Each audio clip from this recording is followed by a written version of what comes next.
qual especialização que a gente quer seguir. Muita gente na minha turma estava indo para o esporte, para a política, e eu ainda estava um pouco perdida.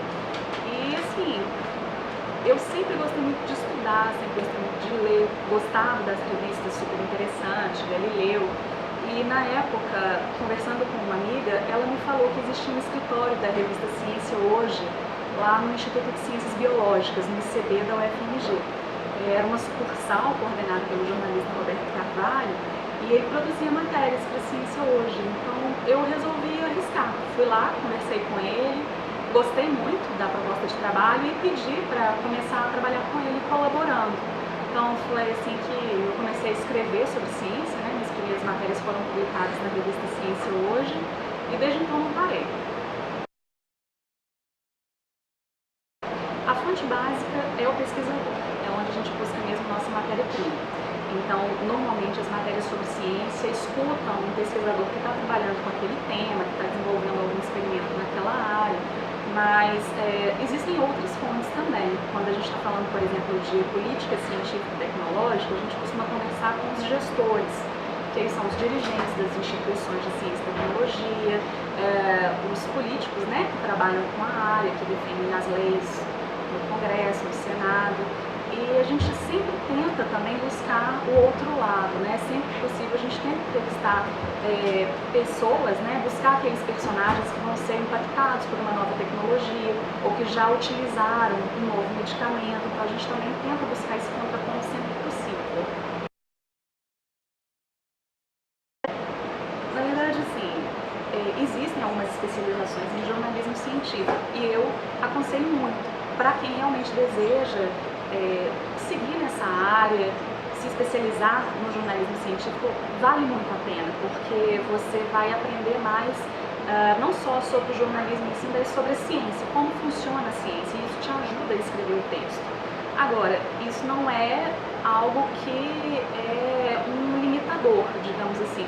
Uma pessoa que tem interesse sobre o tema, ela pode escrever sobre jornalismo científico, tendo alguns cuidados que eu também acho que são importantes para qualquer especialidade do jornalismo, que é sempre pesquisar antes, sempre ler sobre o que você vai tratar, não chegar despreparado para falar com o pesquisador.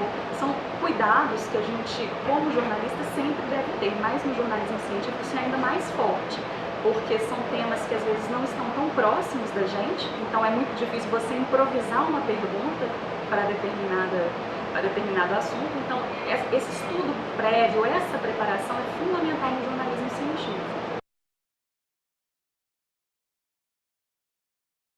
Não. É uma das áreas mais bonitas, interessantes e deliciosas de se trabalhar, porque na verdade você está trabalhando com novidades e a maior parte das novidades são coisas interessantes, surpreendentes. É uma área que a gente se entusiasma muito. Eu entendo esse bloqueio inicial, mas isso é uma coisa que está na cabeça das pessoas. A ciência é muito difícil, ciência não é para qualquer um. Não, ciência faz parte da nossa vida em sociedade. E é importante sim que todos nós conheçamos um pouco mais, que a gente possa falar sobre isso, conversar sobre isso. Então o jornalista tem um papel fundamental, o jornalista de ciência, de fazer essa ponte, de trazer esse material que às vezes as pessoas não têm acesso porque acham que é difícil, trazer isso para o nosso dia a dia, mostrar para as pessoas como que a ciência não é difícil, na verdade ela está aí no nosso cotidiano, e como você pode discutir e exigir, né, melhorias, pesquisas, decisões, como você pode interferir nesses rumos aí da política científica. Eu acho que isso é algo que existe como estereótipo, mas não é verdade não, é muito gostoso de trabalhar com jornalismo de ciência.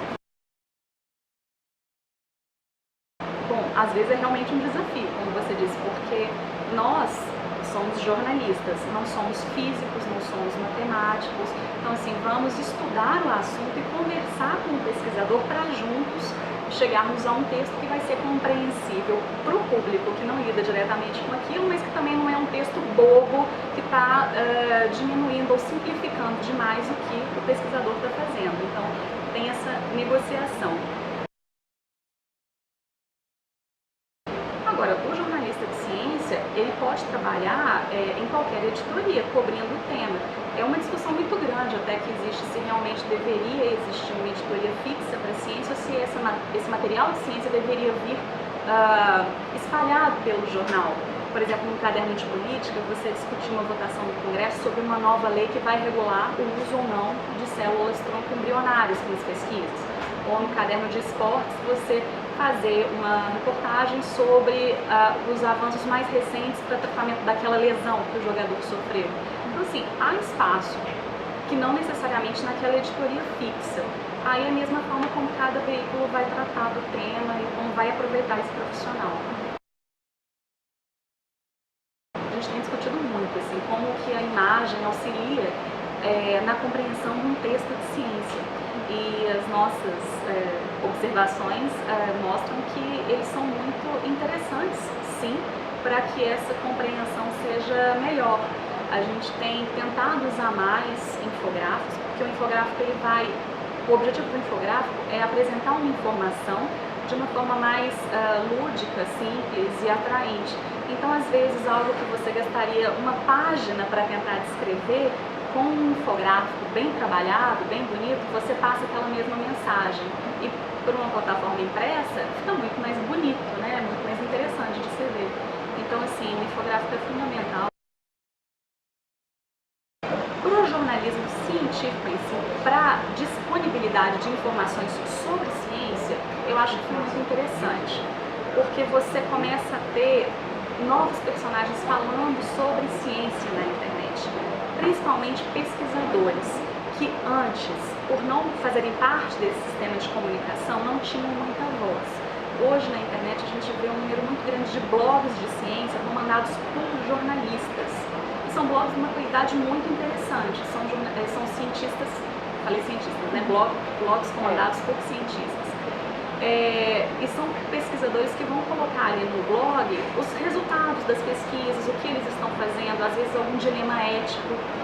E quando eles colocam isso na rede, eles abrem para discussão, porque a internet tem essa característica também do compartilhamento, da troca de informações, da troca de experiências.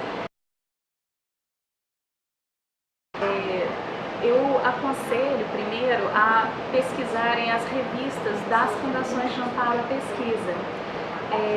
Hoje nós temos, cada estado da federação tem uma fundação de amparo à pesquisa e boa parte delas tem uma publicação voltada para a divulgação científica. É um conteúdo muito interessante porque nos principais jornais que nós temos hoje, sempre vemos muitas matérias sobre Rio de Janeiro e São Paulo, aquele velho eixo. E ok, São Paulo hoje, pelo tamanho do estado, pela economia do estado, realmente é o que mais investe em pesquisa.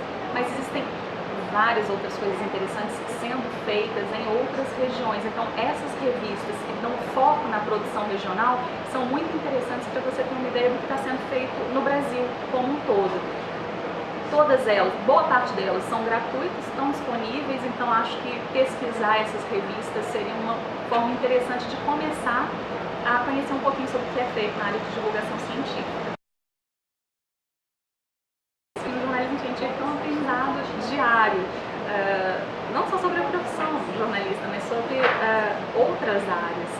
E é muito gostoso isso, porque você acaba se entusiasmando com o entusiasmo dessas pessoas que estão trabalhando em novas vacinas, em novos medicamentos. Eu sempre cito esse caso. Uma vez eu fiz uma entrevista com um pesquisador que trabalhava com morcegos. E eu entrei na sala dele e a sala dele era cheia de morcegos. E ele viu que eu fiquei meio assim, mas o que foi? Você não gosta de morcegos? Eles são lindos! E pegava o morcego e mostrava assim pra mim. E eu falei, Jesus! Mas no final é muito legal como que as pessoas assim, realmente gostam, são apaixonadas pelo que fazem. Isso acaba contagiando a gente também. Então esse aprendizado em cada matéria que eu escrevo, eu aprendo um pouquinho, eu conheço um pouquinho sobre algo novo. Acho que para mim isso é o mais gratificante assim, da área do jornalismo científico. Você acaba conhecendo um pouquinho sobre áreas que você não tinha ideia. Eu nunca fui uma fã da área de física e matemática, por exemplo. E hoje eu consigo conversar, eu tenho que conversar com um físico, por exemplo, mas é interessante porque você acaba vendo também um pouquinho da beleza daquela área. Então eu acho que é o principal, assim, o que mais me atraiu e ainda me encanta no jornalismo científico.